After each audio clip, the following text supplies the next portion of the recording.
Alors, un point qu'on n'a pas vu, on expliquait comment dessiner une ellipse sur la face supérieure du cube, quelle que soit l'orientation du cube. Si je ne change pas de hauteur de point de vue, mon ellipse reste identique. Par contre, il y a un effet un peu plus étrange, c'est quand j'essaie de dessiner une ellipse sur notamment sur mon cube quelconque, sur la face ici, une face latérale, que ce soit celle-ci ou celle-ci. Du coup, alors je vais redessiner un cube quelconque rapidement. Une verticale, une première fuyante, l'autre à entre 90 et 100 degrés, plutôt près des 100. Je règle une hauteur, de nouveau une fuyante vers la droite. Je commence à régler une largeur. Alors les largeurs sont importantes quand je vais essayer d'inscrire des ellipses dans des cubes mis en perspective. Donc soyez d'autant plus rigoureux sur les proportions. De l'autre côté, de nouveau une fuyante, donc à gauche, avec un point de fuite un peu plus près, la même chose là. Avec cette verticale, je dois obtenir de nouveau un point là, qui me permet de faire une fuyante par là-bas.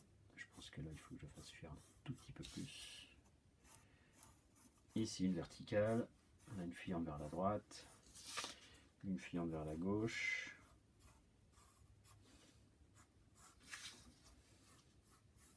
Je vérifie avec la transparence. Alors, le challenge ici, c'est de dessiner une ellipse ici. Alors, j'utilise toujours mes diagonales, mes médiatrices. Et par contre, ici, si je me dis, je vais dessiner une ellipse verticale, donc en gros, ça. Si j'essaie d'inscrire une ellipse verticale, même si je l'élargis ici dans la face du cube, ici, ça va être assez compliqué, quoi. Je vais avoir du mal à raccorder correctement les 4 points que je connais ici. En fait, ce qu'il faut considérer, et ça se voit ici si je prends un bon point de vue, c'est qu'on a l'impression que l'ellipse, elle tourne légèrement sur elle-même. En fait, elle se met dans l'axe du point de fuite, ici, les arêtes vertes, vers la gauche. Alors, ce qu'il faut, c'est essayer de relier ces 4 points en ayant à l'esprit que l'ellipse que je vais dessiner, elle va tourner légèrement sur elle-même. Donc, je le fais à main levée en faisant tourner encore une fois mon poignet, mon crayon, en ayant à l'esprit qu'elle va légèrement basculer. Alors sans trop être caricaturale, hein, elle ne rejoint pas la diagonale, hein, mais elle tourne légèrement sur elle-même. Et on va s'apercevoir qu'en connaissant ça, j'arrive plus facilement à inscrire mon ellipse dans cette face et à lui faire toucher les 4 points qui m'intéressent et que je connais. Donc voilà pour une première approche de l'ellipse sur ce côté. Et ça, là, on est vraiment... Quand on arrive à bien dessiner des ellipses justement sur cet emplacement d'un parallélépipède, ça témoigne d'un bon niveau de maîtrise au niveau des ellipses. Un point complémentaire, c'est on s'aperçoit ici que j'arrive à inscrire un cercle dans un carré en repérant les points de tangence grâce aux médiatrices. Finalement, on fait beaucoup de géométrie. Par contre, je m'aperçois d'une autre chose ici, c'est que tiens, j'ai un point ici entre un point de coïncidence entre le cercle et puis la diagonale. Et ce point de coïncidence, si je le repère sur les quatre points de contact et que je le relie visuellement, et là de nouveau j'obtiens un carré. Je dis tiens, c'est intéressant, un carré qui subit aussi l'effet perspective, donc il devient un quadrilatère une fois que je l'observe en perspective. Donc ça veut dire que en ayant un des points, alors en essayant de prendre le moins faux possible de votre ellipse, vous dites tiens, j'ai ce point ici. Si je le reporte toujours en perspective ici, est-ce que je tombe bien sur mon ellipse? À peu près. J'ai peut-être un petit ajustement à avoir. Ici, une verticale, donc j'ai juste à descendre. Est-ce qu'en descendant la verticale et en croisant la diagonale, je suis bien sur mon ellipse? Ah tiens, pas tout à fait. Pareil, un petit ajustement à avoir. Là, je tombe sur mon 4e point. Enfin, 1, 2, 3, 4, 5, mon 6e point. Là, de nouveau, à partir d'ici, une fuyante, j'obtiens un point. Et normalement, je devrais, alors là, je vais peut-être être obligé de faire quelques compromis, moyenner une verticale, rejoindre ici. Donc j'ai bien un carré dans un carré qui subit l'effet perspectif. Et du coup, c'est intéressant, plutôt que d'avoir que 4 points, où c'est compliqué de poser mon ellipse, j'en ai 8. J'en ai 1, 2, 3, 4 des médiatrices, et 4 en plus qui sont le croisement qui sont plus des points de contrôle, hein, de l'ellipse avec, avec l'autre petit carré en perspective. Donc voilà une ellipse moins fausse encore que la précédente. Alors pour poursuivre l'exercice, ben, je peux faire la même chose sur la face que je ne vois pas ici. Alors là, ça paraît démesurément complexe. Alors si vous avez besoin d'une ellipse assez précise, ben, il faut passer par quelque chose d'un petit peu construit. En revanche, là derrière, je peux légèrement tricher entre guillemets. C'est de me dire, bah, ce qui va m'intéresser si je trace un futur ici cylindre, bah, c'est vraiment cette demi-ellipse ici que je vais voir. L'autre, je ne vais pas la voir, elle sera derrière. On imagine qu'on ne va pas la tracer. Alors, je vais quand même la tracer complètement pour l'exercice, mais ce qui compte vraiment, c'est l'arête visible qui sera la moins fausse possible. Encore une fois, on travaille à main levée, on essaye de travailler rapidement, donc forcément, on fait des compromis sur le niveau de précision. Alors là, j'ai tendance à l'avoir un peu redressée, donc il faut que je réimagine qu'elle va tourner un peu sur elle-même, la forcer un petit peu comme ça. Hop. Donc là, c'est bien le point de tangence, hein, mais c'est pas le point où j'ai fini de tourner avec mon ellipse. Hop, là je suis mieux. Et puis normalement, ben, en reliant là avec une fuyante, hein, ça veut dire que là, il faut peut-être que j'ajuste aussi. En reliant avec une fuyante mon ellipse de devant et mon ellipse de derrière, je devrais obtenir un cylindre qui là est couché dans l'autre sens. Donc on avait le cylindre, un cylindre vertical ici, et un cylindre couché donc dans l'autre sens.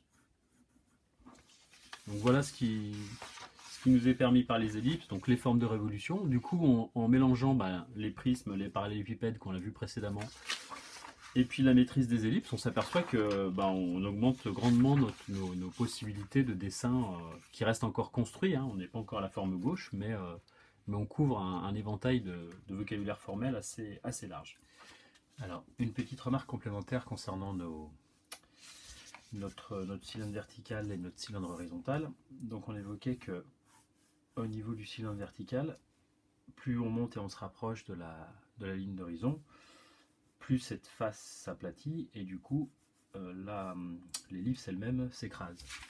Et en fait c'est moins lisible ici, mais c'est aussi un petit peu le cas. En gros là on a un point de fuite très loin là-bas à droite, et plus je vais dessiner une ellipse sur une face ouverte, et plus celle-ci va s'élargir. Donc ça veut dire que dans les faits, celle-ci est moins ouverte, même si elle est plus grosse puisqu'elle est plus près, elle est moins ouverte que celle-ci. Et petit à petit, si on avait à dessiner le cube sur la ligne d'horizon, forcément on retomberait sur un cercle parfait. Voilà pour le petit complément. Et ensuite, tout comme on n'était pas obligé de tracer le cube ou le parallélépipède de support des ellipses si on veut juste tracer un cylindre, là on pourrait s'amuser à tracer des cylindres couchés sans faire appel au cube support. En revanche, le fait de savoir construire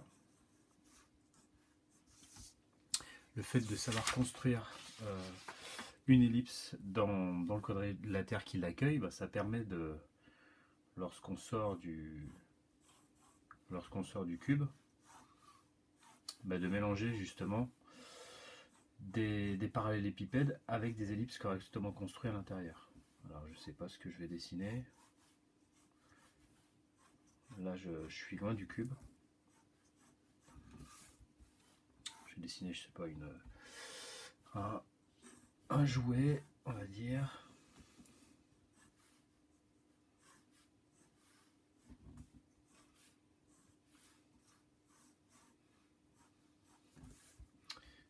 Une petite voiture. On va la faire très très construite. Hop.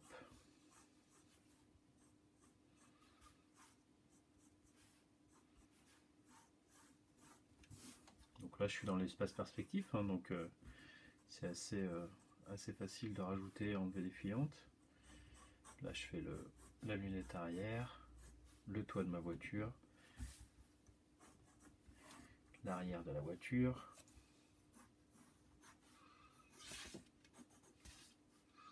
et même le capot de la voiture. Je vais faire une petite vitre latéral. Et là je me dis, il y a un moment, il faut que je lui fasse des roues. Et c'est là justement que je vais faire appel à mes ellipses. Alors je pourrais dire tiens, je vais dessiner deux ellipses verticales, mais c'est pas forcément très bien construit. Si je veux être un tout petit peu plus précis, hop, il faut que je change ma gomme. Et ben je vais dessiner les quadrilatères qui sont les futurs supports de mon ellipse, de mes ellipses. Alors simplement, pour rappel, un cercle s'inscrit parfaitement dans un carré, correctement mis en perspective. Par contre, si je dessine pas un carré en perspective, si je dessine quelque chose de trop long, je l'ai déjà dit, c'est plus compliqué d'essayer d'inscrire une ellipse dans quelque chose qui est déjà déformé, quoi. Donc là, on essaye de se forcer à pas faire quelque chose de trop long, sans pour autant aller dans des constructions trop complexes. Je vais dessiner mes deux petits quadrilatères supports. Alors celui-ci sera forcément plus large que celui-ci, puisque celui-ci est plus loin de moi et donc subit davantage l'effet perspectif. Du coup, je replace mes diagonales, mes médiatrices, et là, à main levée, en me souvenant que mon ellipse a tendance à tourner sur elle-même, je vais dessiner ce qui va m'aider à finir de tracer mes roues. Et donc là, j'ai mélangé ellipse et parallélépipède. Alors après, à l'œil, je peux décaler mon ellipse vers l'avant en essayant de conserver la direction du point de fuite. Même chose ici devant. Et hop, assez rapidement, j'ai rajouté deux petits trous. Ce qui pourrait être une petite voiture en bois par exemple.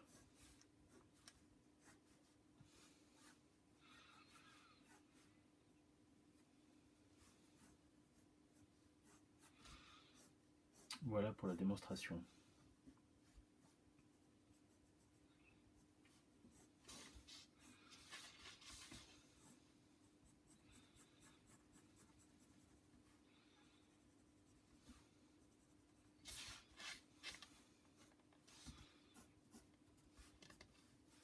Et là, je vois pas ma roue puisqu'elle est derrière.